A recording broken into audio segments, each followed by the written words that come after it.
अस्सलाम वालेकुम जी। ਇਹ ਭਾਈ ਜਾਨ ਅਸੀਂ ਤੇ ਬਿਜਲੀ ਦੇ ਬਿੱਲਾਂ ਤੋਂ ਬੜੇ ਆਵਾਜ਼ਾਰ ਸਾਂ ਤੇ ਬੜੀ ਟੈਨਸ਼ਨ ਸੀ।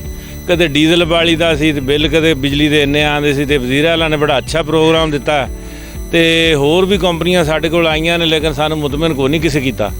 ਤੇ ਇਹ ਸੈਲਸੋਲ ਕੰਪਨੀ ਦੇ ਇਹਨਾਂ ਦਾ ਮਤਲਬ ਕਿ ਸਾਡਾ ਬੜਾ ਨਾਂ ਇਹਨਾਂ ਦਾ ਤੇ ਇਹਨਾਂ ਨੇ ਸਾਨੂੰ ਬਹੁਤ ਜ਼ਿਆਦਾ ਮੁਤਮਿਨ ਕੀਤਾ। ਲਿਹਾਜ਼ਾ ਸਾਡੀ ਇਹ ਰਿਕੁਐਸਟ ਹੈ ਕਿ ਇਹੀ ਕੰਪਨੀ ਸਾਡੀਆਂ ਜਿਹੜੀਆਂ ਪਲੇਟਾਂ ਦਾ ਜਾਂ ਸੋਲਰ ਦਾ ਪ੍ਰੋਗਰਾਮ ਹੈ ਜਿਹੜਾ ਇਹ ਕਰੇ। ਉਹਦੀ ਵਜ੍ਹਾ ਇਹ ਹੈ ਕਿ ਅਸੀਂ ਇੱਥੇ ਬੈਠੇ ਹਾਂ ਕਾਫੀ ਮਤਲਬ ਕਿ ਦਿਹਾਤੀ ਏਰੀਆ ਅਤੇ ਦਿਹਾਤੀ ਏਰੀਏ ਤੋਂ ਮਤਲਬ ਵੀ ਸਾਨੂੰ ਨਿੱਤ ਦਿਹਾੜੀ ਇਹਦੀ ਰਿਪੇਅਰਿੰਗ ਦਾ ਜਾਂ ਹੋਰ ਵੀ ਕੋਈ ਮਸਲੇ ਹੈ ਅਤੇ ਇਹਨਾਂ ਦਾ ਨੈਟਵਰਕ ਹੈ ਜਿਹੜਾ ਉਹ ਬਹੁਤ ਜ਼ਿਆਦਾ ਹੈ। ਠੀਕ ਹੈ ਜੀ, ਹਾਂਜੀ, ਇਹ ਹੀ ਸਾਡੀ ਰਿਕੁਐਸਟ ਹੈ ਅਤੇ ਬੜੀ ਮਿਹਰਬਾਨੀ ਜਨਾਬ, ਥੈਂਕ ਯੂ।